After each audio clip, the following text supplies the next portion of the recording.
Assalamualaikum warahmatullahi wabarakatuh. Kembali lagi di channel Berita Mistis.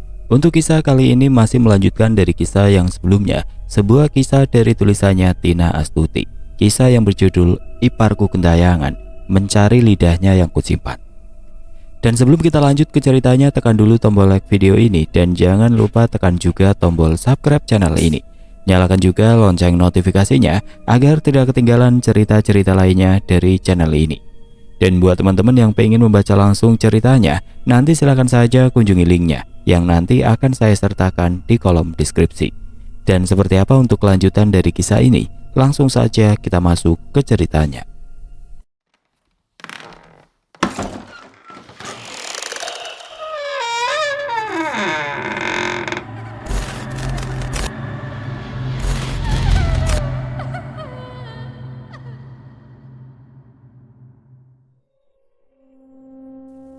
Ilyas tengah sibuk membuat minuman untuknya dan juga untuk Triana. Masakan yang sudah sejak tadi Triana masak kini ia tata di atas meja. Nasi dan lauk pauk yang sudah masak belum tersentuh akibat pertengkaran tadi. "Kita sarapan yuk, Dik. Abang udah lapar nih," ucap Ilyas tersenyum getir ketika melihat istrinya yang masih membisu.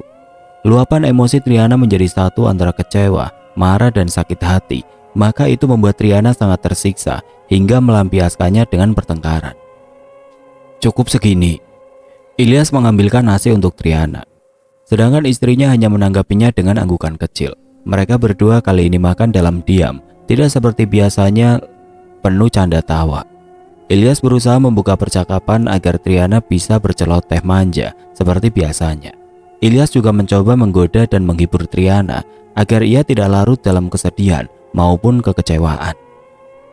"Makan dikit aja, Dek," pinta Ilyas, karena sejak tadi nasi yang di piring Triana tidak sedikit pun berkurang. Dari tadi ia hanya mengaduk-aduknya saja. "Maafkan Tri, Bang. Tri kembali hilaf karena terlalu emosi," ucap Triana terisak tanda ia sudah menyesali perbuatannya tadi. Ilyas menghembuskan nafasnya. Wajar saja Triana emosi dan kembali hilaf. Ia sedang bersedih karena kecewa. Tapi kekecewaannya malah semakin menjadi-jadi karena ucapan yang dilontarkan dengan kasar. "Bang, aku takut kalau benar-benar tidak bisa memberimu keturunan," ucap Triana sambil meraung-raung. "Aku takut, Bang, kalau beneran mandul." "Sudah, cukup, Dek. Jangan bicara gitu. Mungkin Allah belum memberi karena kita disuruh senang-senang dulu, pacaran dulu. Karena kalau sudah memiliki anak, mungkin tidak bisa mesra-mesraan setiap saat lagi. Waktu terbagi. Punya anak membutuhkan mental dan cukup soal finansial," jelas Ilyas sembari menenangkan Triana sambil menggenggam erat tangan istrinya. "Soal Mbak Marina cukup sesali saja dan berjanji tidak hilaf lagi. Dan jangan sampai kemakan omongan Mbak Marina lagi. Kita doakan semoga Mbak Marina nggak kenapa-napa." Ia terus berusaha menenangkan istrinya. Sesekali ia menyuapkan makanan ke mulut Triana. Walaupun beberapa kali ditolak Triana dengan alasan ia tidak lapar. Namun Ilyas tahu sarapan adalah kewajiban bagi Triana. Mungkin laparnya sudah hilang karena masalah yang lumayan berat sepagi ini. "Satu suapan lagi, Dek." Dan dengan terpaksa Triana membuka mulutnya dan menelannya dengan satu tegukan air. "Sudah, Bang, aku tidak mau lagi." "Baiklah, tapi habis ini langsung mandi ya, biar seger. Masalah cucian dan pekerjaan lainnya biar abang saja yang kerjakan." Ilyas menuangkan air panas agar istrinya bisa mandi dengan air hangat agar lebih rileks dan tenang. "Udah siap deh airnya. Mandi Ki, apa perlu abang yang mandikan?" tawar Ilyas yang mendapatkan cubitan kecil di perutnya. Ilyas terkekeh geli. Akhirnya Triana bisa kembali tersenyum mendapatkan godaannya tadi. "Tunggu dulu, handuknya belum diambil," ucap Ilyas lagi sembari ke kamar mengambilkan handuk. "Ayo sayang," ditanya lagi menuntun tangan Triana sembari memberikan kekuatan. Ilyas duduk di meja makan sambil menunggu istrinya yang sedang mandi. Beberapa kali ia mengembuskan nafasnya dengan kasar dan memijat pelipisnya. Ilyas pun tidak kalah pusing. Ia pun juga menyalahkan Marina atas kejadian ini, bukan sepenuhnya salah Triana. Mengapa juga iparnya itu selalu berisik dan ikut campur? Kalau ikut campur untuk menasehati lebih baik daripada berkata tapi memojokkan. Triana keluar dari kamar mandi dan dibantu Ilyas untuk ke kamar dan memakaikannya baju. "Istirahatlah, Dik." Triana sedang lelah batin pikiran, dan tenaga. Berkelahi tadi cukup menguras tenaganya. Di saat sedang istirahat cukup lama, tiba-tiba pintu depan digedor cukup keras. Sesekali terdengar panggilan sambil teriak-teriak. "Ilyas, buka pintunya! Aku tahu kalian ada di dalam, buka pintunya!" Tergopoh Ilyas membuka pintu. Terdapat Amar serta anak laki-lakinya dan Ria yang datang. "Kami kesini datang untuk minta ganti rugi. Ibu kami sedang dirawat karena terluka cukup parah gara-gara dia," ucap Ria sambil menunjuk ke arah Triana yang baru saja keluar dari kamar. "Kalian di sini seharusnya jangan menyalahkan Triana, karena semua ini terjadi ulah Mbak Marina sendiri." Jelas Ilyas tidak kalah nyaring. Biarlah baginya orang-orang tahu kalau mereka kembali bertengkar. "Pokoknya kami kesini untuk minta ganti rugi untuk biaya pengobatan. Kami minta 30 juta. Ilyas dan Triana dibuat menganga, tidak menyangka mereka meminta uang pengobatan sebanyak itu. Apa separah itu Marina? "Kalau tidak mau ganti rugi, maka istrimu itu kami penjarakan." Ilyas terdiam, sedangkan Triana masih terpaku di tempat semula. Mau ganti rugi namun mereka tidak memiliki uang sebanyak itu. Beberapa kali mereka mengancam dan melontarkan kata-kata yang memojokkan dan menyalahkan Triana, hingga membuat Triana yang sudah mulai tenang kini mulai terbawa emosi lagi. Dengan dada yang turun naik mencoba menahan, akhirnya ia tidak tahan juga. Triana berucap dengan lantang, "Kalau sama saja aku dipenjarakan, lebih baik ku buat ibu kalian itu sekaligus mati saja. Toh apa bedanya mati atau tidak, aku sama-sama di penjara." Mereka terlihat semakin geram ditambah dengan perkataan Triana yang tanpa penyesalan. "Dek, tenang. Pokoknya kami gak mau tahu. Uang 30 juta harus ada." "Memangnya separah apa ibumu itu?" Mereka bertiga terdiam. Pertanyaan Ilyas tidak langsung mereka jawab. Terlihat mereka kebingungan mencari jawaban yang tepat. "Sekarang Mbak Marina ada di rumah sakit atau di klinik?" tanya Ilyas lagi. "Di klinik, dan sebentar lagi harus dibawa ke rumah sakit untuk melakukan operasi karena patah tulang," jawab Ria tegas. Ilyas tercengang mendengar penuturan Ria. "Patah tulang bagaimana? Apa sekeras itu pukulan Triana hingga menyebabkan Marina patah tulang?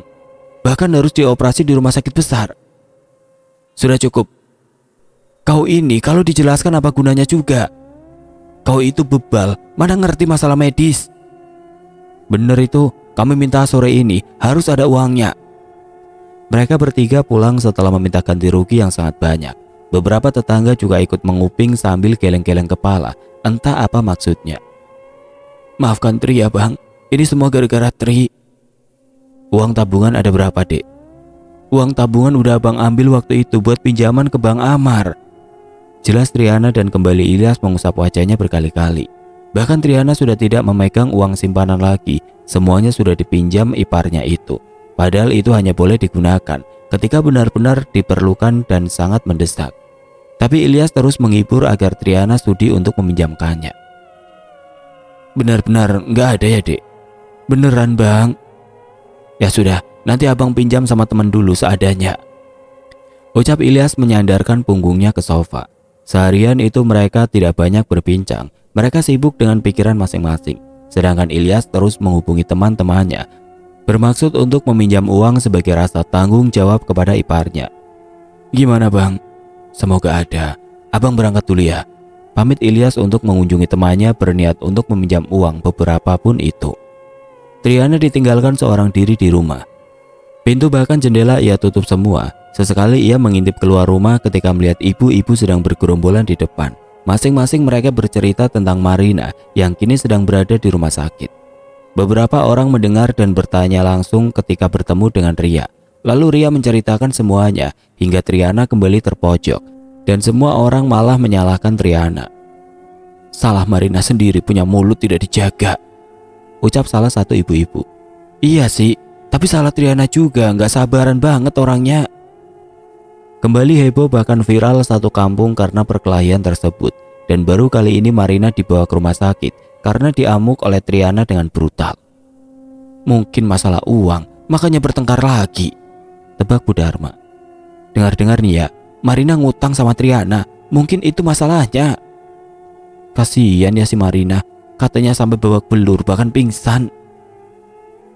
Rasain tuh, akhirnya dapat karma juga si sombong itu," timbal yang lain. Sebagian berempati dan ada pula yang menertawakannya. Merasa puas melihat Marina yang sering menginjak-injak orang lain, akhirnya diinjak oleh adik iparnya. Kembali Triana menutup tirai kaca dan berhenti untuk mengintip ataupun menguping pembicaraan di luar sana. Mereka hanya menebak-nebak saja.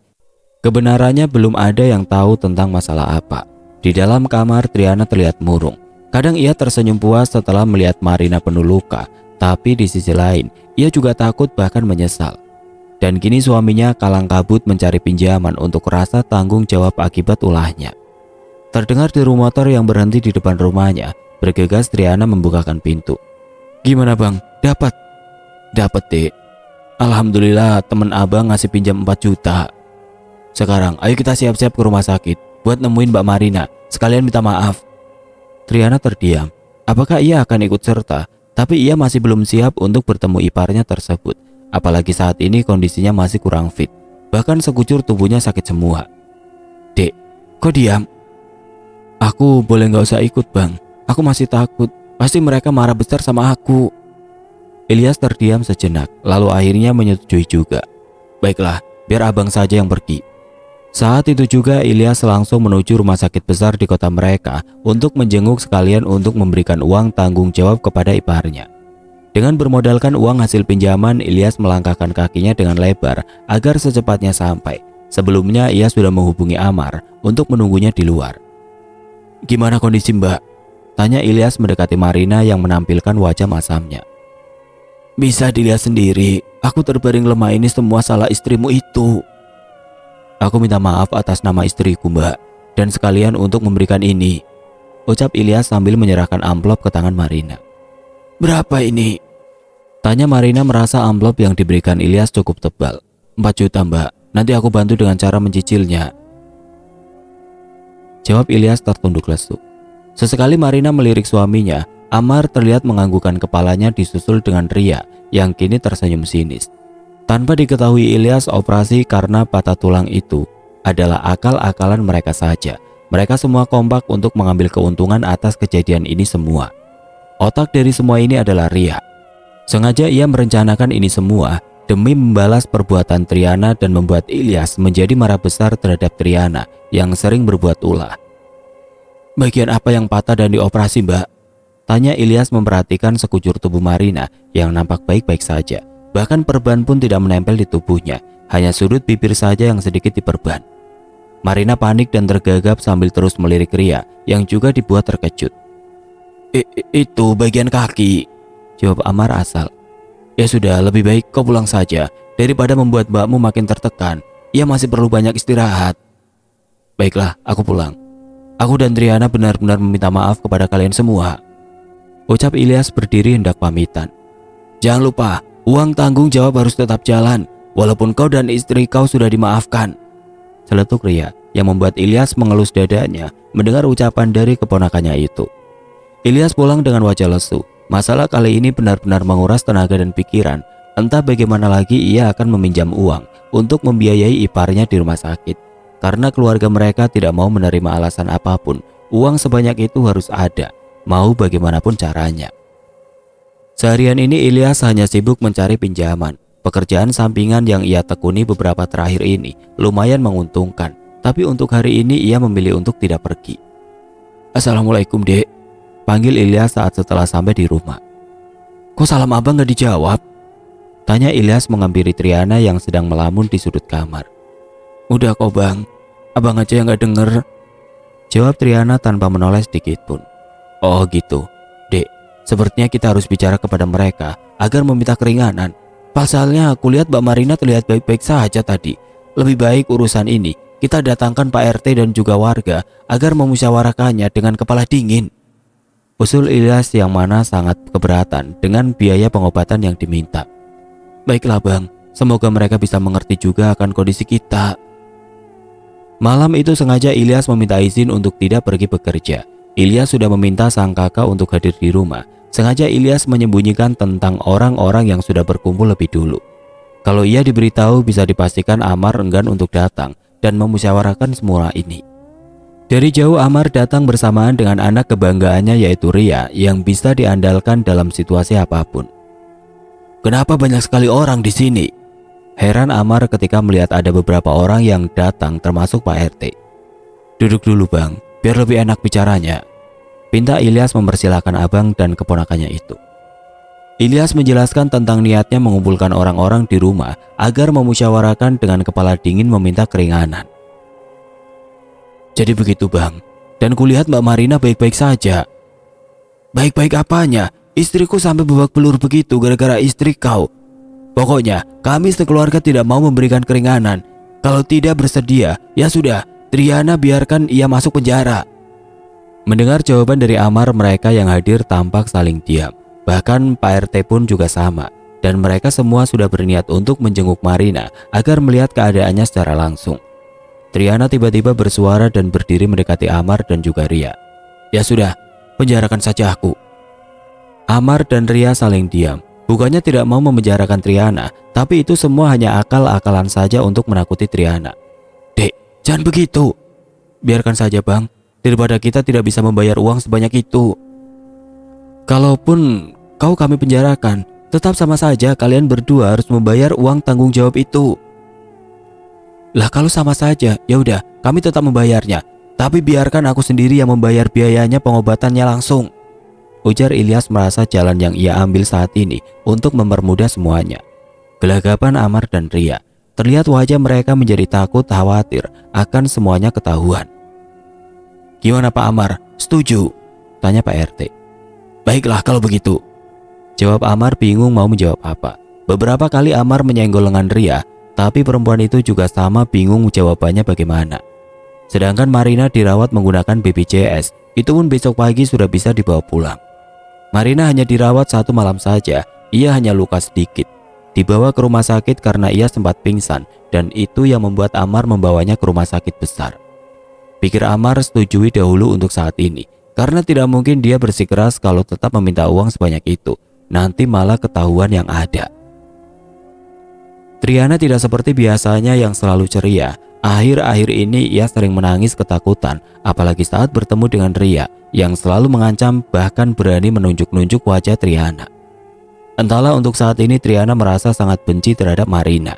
Setiap ada orang yang menjenguk Marina, maka perempuan parubaya itu selalu melebih-lebihkan cerita. Sama hal juga dengan Ria yang selalu berkata banyak dustanya. Triana makin tersisihkan. Orang-orang malah berpikir bahwa Triana memang jahat, atau istilahnya diam-diam menghanyutkan.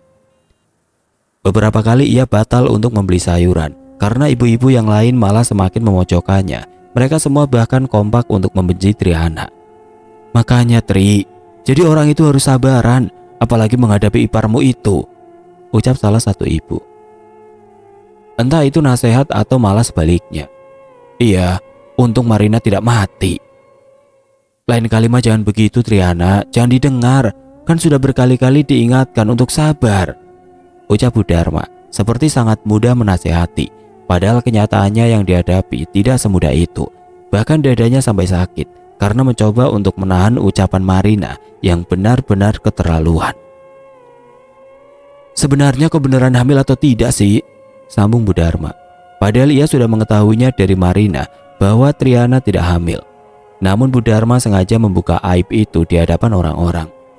"Belum pasti Bu, hanya terlambat datang bulan saja," jawab Triana mencoba untuk tetap santun terhadap yang lebih tua. Saat ini namanya sudah tercoreng karena berani mencelakai Marina.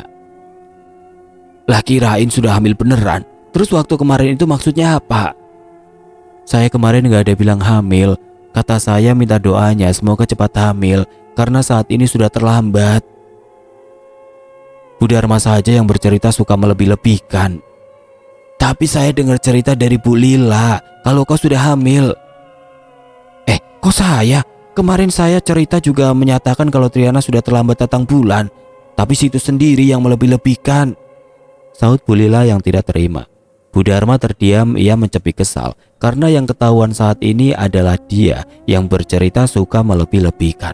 Bu Dharma langsung pulang ke rumahnya karena merasa malu. "Dasar tuh, Bu Dharma kurang lebih sifatnya sama kayak Marina," timbal ibu-ibu yang lain. "Memang betul itu. Wajar saja mereka akrab bahkan sahabatan," tutur Bu Ningrum sambil tertawa. "Tambah lagi tuh 1 orang ya Tri." Yang wajib ucapannya tidak perlu didengar, ucap Bu Fatma terkekeh. Bermacam-macam gosip yang Triana dengar ketika menunggu tukang sayur. Dari A sampai Z, semuanya digosipin. Dari masalah pertengkaran rumah tangga, hutang piutang, dan rebutan warisan.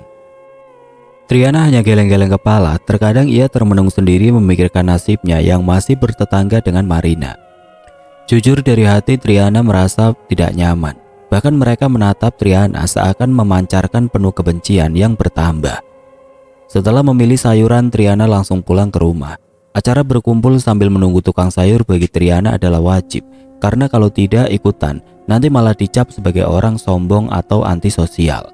Sebetulnya ia sangat malas, karena mereka asik menggibah satu sama lain. Duluan ya ibu-ibu, pamit Triana langsung meninggalkan ibu-ibu yang masih berkerumun. Saat menuju pulang, Triana berpapasan dengan Marina. Ia tersenyum ke arah iparnya itu, namun Marina malah membuang wajah ke arah lain, sambil menampilkan wajah masamnya. Sedangkan uang tanggung jawab Ilyas dan Triana terus mencicil. Mereka batal untuk meminta 30 juta karena Ilyas terus meminta keringanan dan akhirnya disetujui oleh Amar. Karena kalau dipikir-pikir, Marina baik-baik saja. Walaupun ada luka lecet tapi tidak sampai segitu biayanya yang dikeluarkan. Dek, lama banget beli sayurannya, ujar Ilyas merebahkan tubuh di depan televisi. Sempat ikut ngegosip ya? Tebak Ilyas terbahak. Enggak bang, aku gak ikut-ikutan. Ilyas hanya terkekeh saja mendengar jawaban Triana. Ia memilih ke dapur untuk menyimpan sayuran yang sudah dibeli. Uang dari hasil kerja di pasar terus Triana tabung. Karena sejak kejadian kemarin, uang tabungan sudah habis. Karena Amar terus meminta, bahkan tidak segan-segan, siang malam menagih uang tanggung jawabnya. Setelah makan malam, Triana mengutarakan rasa lelahnya. Ia capek dimusuhi oleh ipar dan keponakannya tersebut. Marina dan Ria terus semena-mena terhadapnya. Kerap kali ia terus berusaha sabar, namun semakin berusaha sabar malah semakin diinjak-injak harga dirinya. Dan sekarang masalah baru terus bermunculan. Ria, keponakannya itu, tidak segan-segan ketika berpapasan dengannya, langsung meludah entah merasa jijik atau apa. Walaupun ia dengan Ria seumuran, tapi Triana berusaha tetap baik kepada keponakannya itu. Sejak awal menikah dengan Ilyas hanya Ria saja yang menampilkan ketidaksukaannya.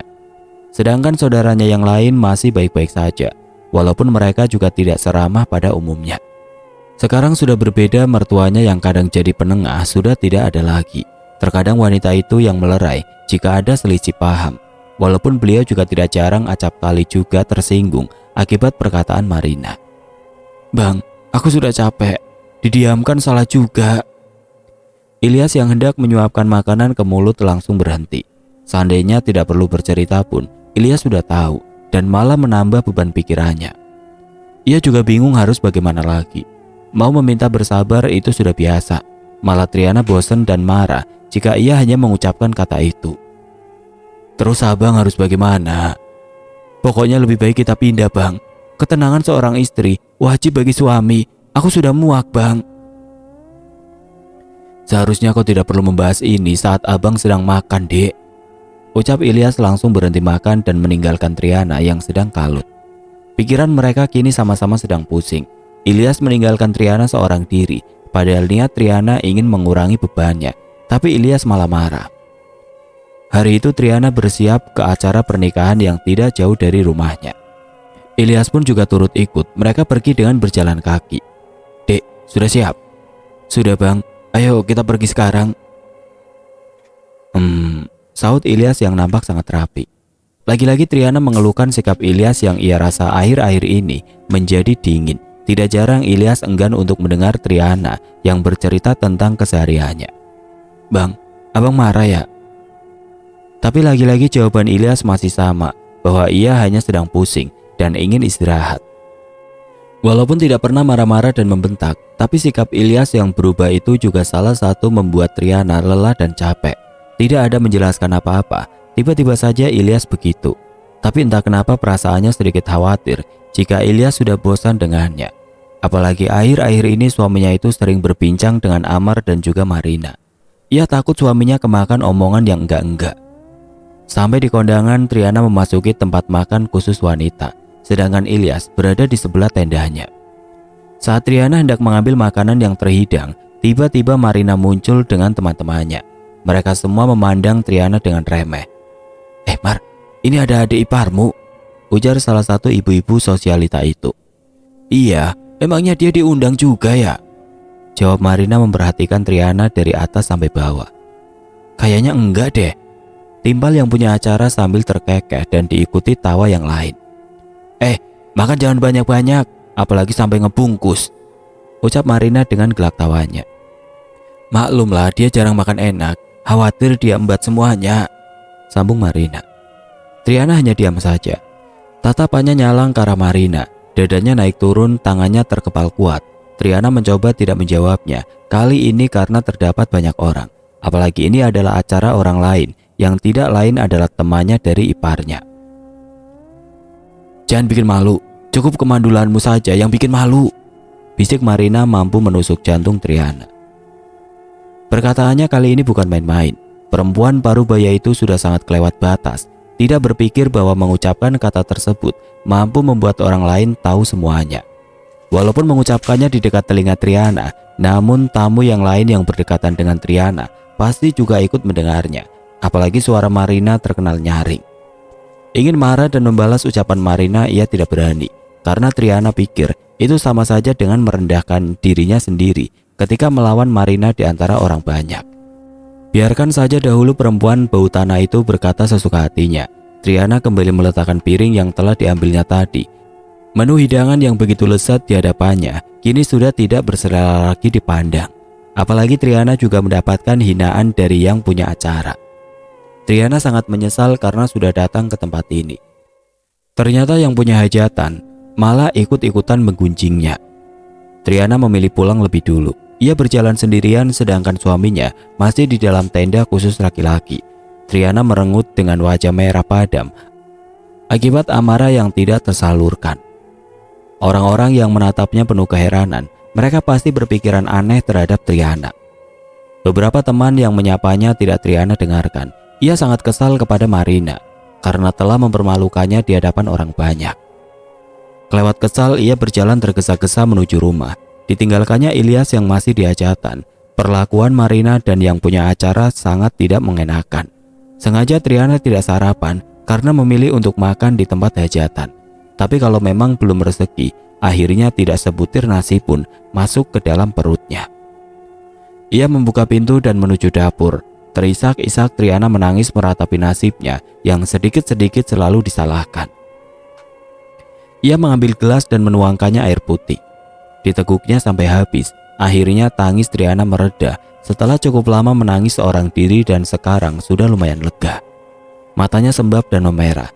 Ia melangkah ke kamar mandi untuk mencuci wajah dengan riasan yang sudah luntur akibat menangis. Baru selesai ia mengganti baju dan hendak merebahkan bobotnya. Tiba-tiba Ilyas datang dengan wajah yang sulit diartikan. Dek, kamu kemana saja? Abang cari-cari kamu tahu. Aku pulang duluan mas. Ilyas menghela nafasnya. Kalau mau pulang duluan harusnya izin abang dulu. Jangan pergi begitu saja. Bikin panik saja. Kesal Ilyas sembari meninggalkan Triana. Itu memang salah Triana kenapa juga tadi ia pulang tanpa memberitahu Ilyas. Padahal ia melihat Ilyas sedang makan di tenda laki-laki. Baru saja tangisannya reda, kembali Ilyas membuatnya kembali bersedih. Triana menangis dalam diam. Sesak dadanya menahan amarah terhadap Marina, ditambah sesak karena Ilyas marah padanya. Ini semua gara-gara perempuan tua bangka itu. Keluarga yang bahagia, penuh canda tawa, tidak jarang Ilyas sering menggodanya. Membawakan makanan saat pulang kerja, tapi sekarang sudah berbeda jauh. Entah karena Ilyas juga masih pusing karena saudaranya terus meminta uang. Bahkan tempat peraduan mereka juga sudah dingin. Kerap kali terkadang Triana yang menolak lebih dulu karena sedang pusing dan tubuhnya lelah. Namun di saat Triana yang memulainya lebih dulu, malah Ilyas yang menolak mentah-mentah dengan alasan capek kerja siang malam. Maka itu yang membuat mereka seperti ada jarak. Triana merutuki dirinya yang tidak kunjung hamil. Bahkan sekalipun ia tidak pernah merasakan bagaimana rasanya mengandung. Mungkin jika ia sudah hamil, Ilyas akan berubah menjadi suami yang seperti dulu. Mungkin hanya masalah waktu saja yang belum tepat. Triana tertidur pula sampai siang hari. Ia terbangun karena merasakan perutnya yang terasa perih karena belum diisi sejak pagi tadi.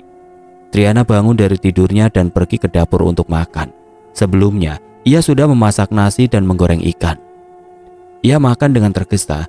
Dia berinisiatif untuk menemui suaminya yang mungkin saat ini sedang tertidur di depan televisi. Setelah makan, ia akan meminta maaf kepada suaminya karena kejadian tadi pagi. Triana membuatkan teh hangat dan membawanya ke depan. Namun tidak ada suaminya di depan. Televisi pun dengan keadaan mati. Triana memanggil suaminya namun tidak ada sautan juga. "Kemana Bang Ilyas?" Ia kembali membawa tehnya tersebut ke dapur dan meletakkan di atas meja makan. Triana membuka pintu belakang mencari-cari Ilyas, namun tidak ia temukan juga keberadaannya. "Apa pergi ke masjid?" Ketika hendak menutup kembali pintu belakang, tiba-tiba Marina juga balas menatap Triana dari jendelanya. Triana merasa keheranan dan aneh kala diperhatikan Marina. Bahkan Marina menyunggingkan sudut bibirnya. Melihat Marina yang kembali memandangnya remeh, Triana kembali dibuat meradang. Emosi yang sejak pagi tertahan kini telah kembali mencuat, memenuhi isi kepalanya. Bahkan ia sempat hendak berniat untuk melangkahkan kaki menuju Marina untuk memberikan pelajaran karena telah mempermalukannya. "Dek, mau kemana?" ucap Ilyas mengagetkan Triana yang sudah hendak melangkahkan kaki untuk menggerebek Marina.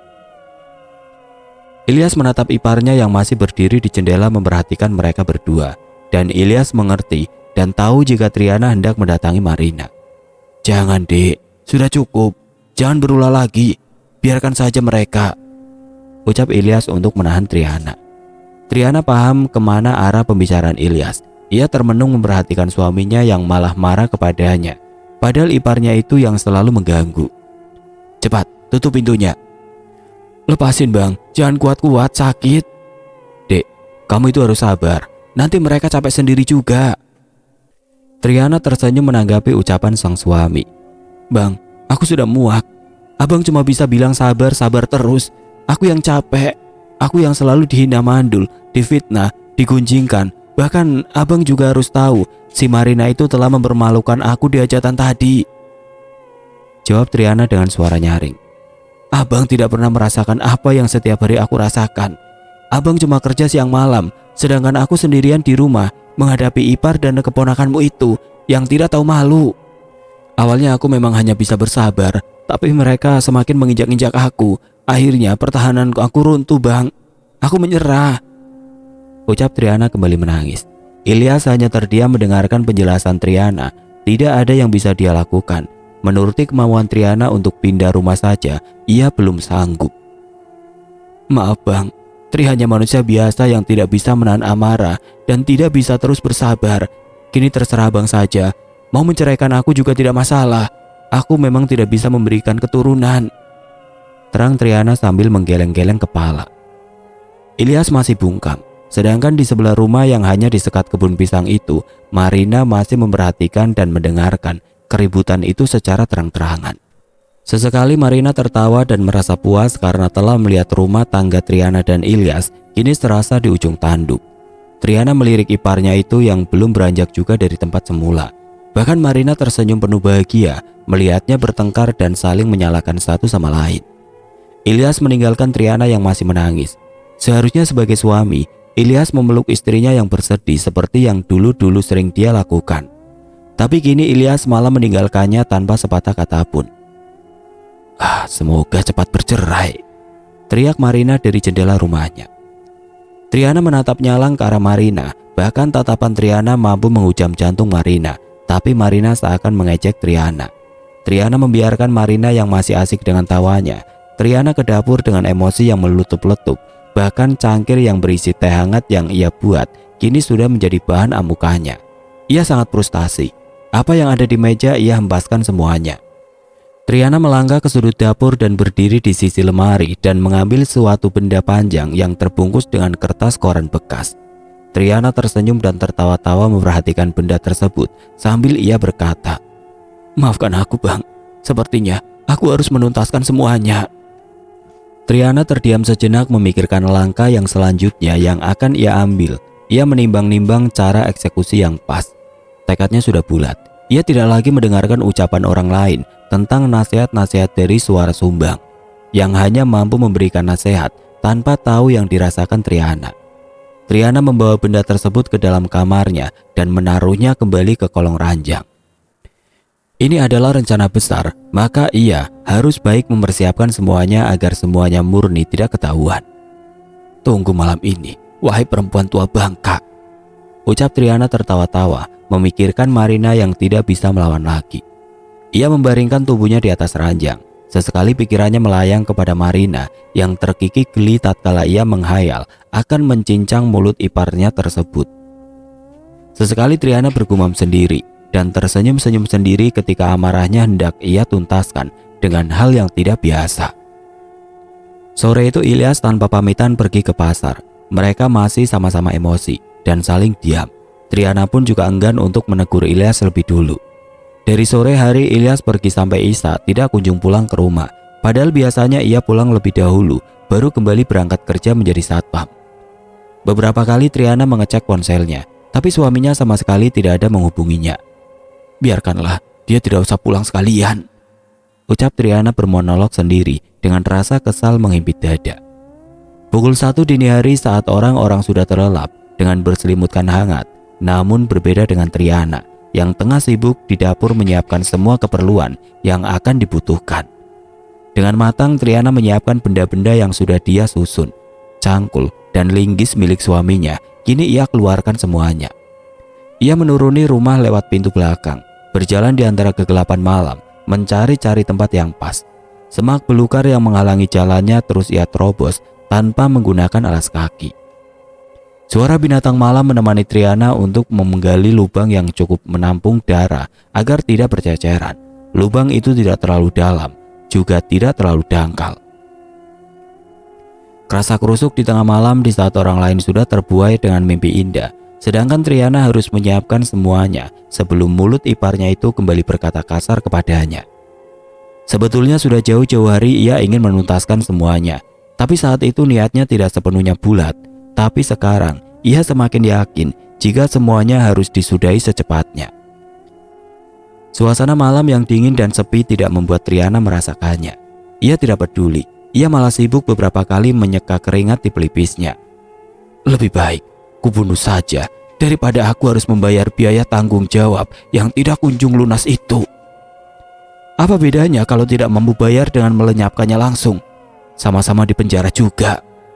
Batin Triana kembali memikirkan tentang uang tanggung jawab yang diminta. Triana berhenti sejenak menatap nanar ke arah rumah iparnya itu. Dari awal menikah dengan Ilyas, perempuan itu tidak pernah sama sekalipun baik kepadanya. Entah apa salahnya, hingga Marina terus-menerus merasa dimusuhi olehnya. Peluh terus bercucuran di sekujur tubuh Triana. Ia khawatir kalau ada warga yang melihat dan memergokinya sedang menggali tanah di tengah malam. Pasti nantinya mereka malah mempertanyakan dan berasumsi yang macam-macam dengannya. Jam terus berputar. Butuh berjam-jam bagi Triana untuk menggali tanah seorang diri. Apalagi sebelumnya, ia tidak pernah melakukan pekerjaan ini. Beberapa kali Triana beristirahat dan mengembuskan nafasnya. Tapi semangatnya kembali mencuat ketika bayangan Marina dengan ucapannya hinggap di kepala. Bahkan saat menggali tanah tersebut, kelibatan-kelibatan tentang iparnya itu terus berputar-putar seperti kaset yang diputar ulang. Tunggu malam yang tepat, Marina, seringai Triana sambil meninggalkan galian tersebut yang sebelumnya sudah ia tutupi dengan dahan kelapa dan daun kering di atasnya. Dengan langkah santai Triana kembali ke rumah dan masuk ke dalam. Tidak lupa ia menguncinya. Triana membersihkan diri dan langsung beristirahat karena cukup lelah menggali tanah seorang diri. Ia harus cukup istirahat dan harus memiliki banyak tenaga. Setelah ini pekerjaannya lebih banyak dan memerlukan badan yang fit. Besok pagi ia merasa dadanya sedikit lebih lapang. Dengan ringan pikirannya ia menunggu kedatangan suaminya yang sejak sore kemarin tidak ada kabar. Makanan sudah tersedia di meja makan siap dengan sambal terasi dan juga tidak ketinggalan teh hangat. Baru Triana selesai menyiapkan semuanya. Tidak lama kemudian suara deru motor yang singgah di pekarangan rumah sudah bisa ia tebak. Yang datang tidak lain adalah suaminya. Bang, cepetan sini, ucap Triana tersenyum manis di depan pintu. Ngapain, kayak seneng banget, jawab Ilyas keheranan melihat Triana yang tidak seperti biasanya. Ayo makan, aku sudah menyiapkan semuanya sebagai permintaan maaf kemarin, jelas Triana sambil menuntun tangan Ilyas menuju meja makan. Banyak banget masaknya, Dek. Sengaja untuk menyenangkan suami, jawab Triana mengambilkan nasi dan lauk di piring yang akan disuguhkan untuk Ilyas. Ilyas menelan ludahnya, melihat suguhan yang sangat nikmat, air liurnya hampir menetes. Tidak perlu pikir panjang, ia langsung menyantap hidangan yang disajikan istrinya. Triana tersenyum puas melihat suaminya yang begitu menikmati masakannya. Tersirat di hati Triana mungkin masakannya kali ini yang terakhir kalinya ia suguhkan untuk suaminya. Ia sudah yakin dengan niatnya dan sudah siap menerima konsekuensi. Mau nambah bang? Tawar Triana. Boleh deh, jawab Ilyas mengusap pelunya karena kepedesan. Triana hanya disibukkan dengan suaminya. Ia sangat menikmati hari-hari bersama Ilyas. Entah kenapa ia sangat merasa rindu akan kebersamaan dengan suaminya. Dek, abang kerja dulu ya. Jangan lupa pintu semuanya dikunci, ucap Ilyas hendak berangkat kerja. Triana hanya tersenyum dan menganggukkan kepalanya. Ia menyalami tangan Ilyas dan sebuah kecupan mendarat di kening Triana. Rutinitas yang akan selalu dirindukan oleh Triana sampai kapanpun. Seperginya Ilyas, Triana langsung menutup pintu depan dan tidak lupa menguncinya. Triana langsung masuk ke dalam kamar. Ia mencari cara dan waktu yang tepat. Lumayan lama ia mematangkan persiapan tersebut. Hingga sejak tadi ia hanya mondar-mandir di dalam kamar yang tidak begitu besar itu. Sampai pukul 10 malam Triana tidak beranjak juga dari kamarnya. Sejak tadi ia hanya menyusun rencana. Triana turun dari pintu belakang dan mengendap-endap menuju rumah iparnya dan sedikit mengintip dari celah dinding papan yang berlubang. Di tangannya sudah siap sebuah kayu yang lumayan besar, namun Triana mendengarkan percakapan di dalam lebih dahulu. Mungkin ada yang penting untuk didengar. Terlihat di meja makan 3 anak Marina berkumpul semuanya. Susah bagi Triana mencari waktu ketika anak-anaknya tersebut tidak ada di rumah. Itu adalah hal utama yang harus dipikirkan, karena salah satu anak Marina ada yang pengangguran dan kerjaannya hanya tiduran di rumah. Besok, jadi kamu ikut naik gunung? Jadi dong, jawab salah satu anak Marina. Kalau ia beraksi besok malam, masih ada tersisa 2 orang anak Marina, termasuk ada Ria. Namun yang Triana tahu, Ria setiap malamnya ia sering ngumpul-ngumpul bersama teman-temannya, nongkrong di kafe khas anak muda. Kemungkinan tinggal 1 orang lagi yang menyusahkan Triana, yaitu anak Marina yang pengangguran itu. Entah kapan ia tidak ada di rumah. Kayu yang lumayan besar tadi terpaksa kembali ia bawa pulang ke rumah. Triana tersenyum sinis sambil berkata, kalau tidak malam ini, maka ada malam selanjutnya. Oke teman-teman, sampai di sini dulu ceritanya. Nantikan kelanjutan kisah ini di video berikutnya. Agar tidak ketinggalan, klik tombol subscribe channel ini dan nyalakan lonceng notifikasinya. Wassalamualaikum warahmatullahi wabarakatuh.